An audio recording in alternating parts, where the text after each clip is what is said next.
Hello' সন্মানীয় কৰ্মচাৰীসকল, জনাই আছোঁ এটা গুৰুত্বপূৰ্ণ ইনফৰমেশ্যন যে বৰ্তমান সময়ত এটা নতুন পেঞ্চন স্কিম প্ৰৱৰ্তন কৰিছে, যিটোৰ নাম হ'ল গেৰাণ্টিড পেঞ্চন স্কিম। আৰু যিটো আচলতে এই NPS আৰু OPS দুয়োটাৰ পৰাই সম্পূৰ্ণ পৃথক। আৰু এই GPS স্কিম বুলি ক'ব পাৰি শ্বৰ্টকৈ। আৰু এই স্কিমটোৰ বিষয়ে মই কিছুমান সৰু সৰু কথা এইটো ভিডিঅ'ত মই জনাম, আপোনালোকে শেষলৈকে চাব। আৰু এটা কথা মনত ৰাখিব, যিহেতু GPS যিটো পেঞ্চন স্কিম, এইটো বৰ্তমান ভাৰতৰ মাত্ৰ এটা ৰাজ্যত এইটো প্ৰৱৰ্তন কৰিছে, হ'লেও বৰ্তমানো চাগে কাৰ্যকৰী হোৱা নাই। গতিকে ইয়াৰ বিষয়ে আপোনালোকে জানি থ'ব। ভৱিষ্যতে হয়তো যদি অন্যান্য ৰাজ্যই এইটো গ্ৰহণ কৰে, তেতিয়া বস্তুটো কেনেকুৱা, সেইকাৰণে মই এই ভিডিঅ'টো বনাইছোঁ। আপোনালোকে শেষলৈকে ভিডিঅ'টো ভালকৈ চাব। তো বলক ভিডিঅ'টো আৰম্ভ কৰোঁ।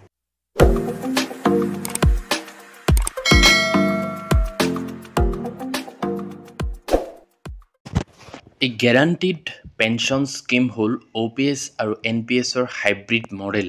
অৰ্থাৎ এই দুয়োটাৰ পৰাই কিছুমান বস্তু লৈ পেলাই এই গেৰাণ্টিড পেঞ্চন স্কিমটো বনোৱা হৈছে। গেৰাণ্টিড পেঞ্চন স্কিমটো অন্ধ্ৰপ্ৰদেশ চৰকাৰে 2023 চনতে কেবিনেটত পাছ কৰিছে। NPSৰ নিচিনা GPS পেঞ্চন স্কিমতো কৰ্মচাৰী এজনে মাহিলী দৰমহাৰ বেচিক পে আৰু DAৰ 10% প্ৰত্যেক মাহে জমা থ'ব লাগিব।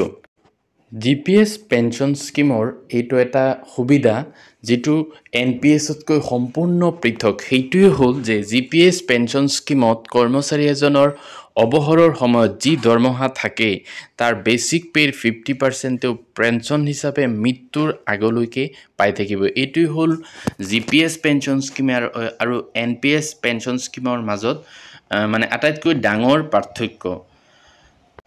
কিন্তু এই GPS পেঞ্চন স্কিমত এই 50% বেচিক পে যে এইটো মৃত্যুৰ আগলৈকে পাই থাকিব, ইয়াৰ কোনো ধৰণৰ বৃদ্ধি নহয়। যি আছে সেইটোৱে থাকিব, লাগিলে বস্তুৰ দাম বাঢ়ক নাবাঢ়ক। কিন্তু OPSত যেনেকুৱা DAটো বাঢ়ি থাকে, কিন্তু GPSত সেই ছিষ্টেমটো নাথাকিব। অৰ্থাৎ 50% যে 50%ই।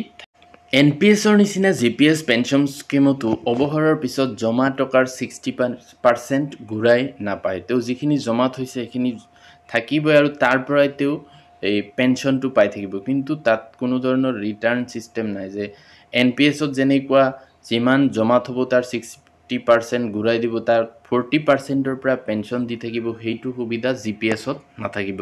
এই GPS ছিষ্টেমটো সাধাৰণতে 2004 চনৰ পিছত, অৰ্থাৎ যিসকল NPSত অন্তৰ্ভুক্ত কৰ্মচাৰী আছে তেওঁলোকেহে এই GPS ছিষ্টেমটো তেওঁলোকে ছাবস্ক্ৰাইব কৰিব পাৰিব বা ল'ব পাৰিব। তো এনেকুৱা ধৰণৰ GPS পেঞ্চন স্কিম আচলতে বৰ্তমান অন্ধ্ৰপ্ৰদেশ ৰাজ্যতে আছে। ভৱিষ্যতে হয়তো যদি অন্যান্য ৰাজ্যও এইটো গ্ৰহণ কৰে বা কেবিনেটত পাছ কৰে, হয়তো এনেকুৱা ছিষ্টেম অন্যান্য ৰাজ্যতো আহিব পাৰে। আচলতে এই GPS ছিষ্টেমটো OPSৰ নিচিনা কৰ্মচাৰীসকলৰ কাৰণে সুবিধাজনক নহয়। যদিও চৰকাৰে কৰ্মচাৰীসকলক সন্তুষ্ট কৰাৰ কাৰণে, যিহেতু NPSত কৰ্মচাৰী এজনে ৰিটায়াৰমেণ্টৰ পিছত যথেষ্ট কম টকা পেঞ্চন পায়, তাৰ পৰা সকাহ দিবলৈ GPS ছিষ্টেমটো ওলাইছে। তথাপিও ই কৰ্মচাৰীসকলৰ কাৰণে সম্পূৰ্ণৰূপে লাভজনক নহয়, কিয়নো বস্তু বাহিনীৰ দাম যিহেতু বাঢ়ি থাকে। গতিকে বেচিক পে'ৰ 50% তেওঁ মৃত্যুৰ আগলৈকে পাই থাকিলে সেইখিনিয়ে তেওঁৰ সকলো ধৰণৰ প্ৰয়োজন পূৰাব নোৱাৰে। গতিকে এই ছিষ্টেমটো আচলতে কৰ্মচাৰীসকলৰ কাৰণে যদিও যথেষ্ট লাভজনক নহয়, তথাপিও কিবা এটা সকাহ দিব পৰা NPSতকৈ অলপ উন্নত মানৰ।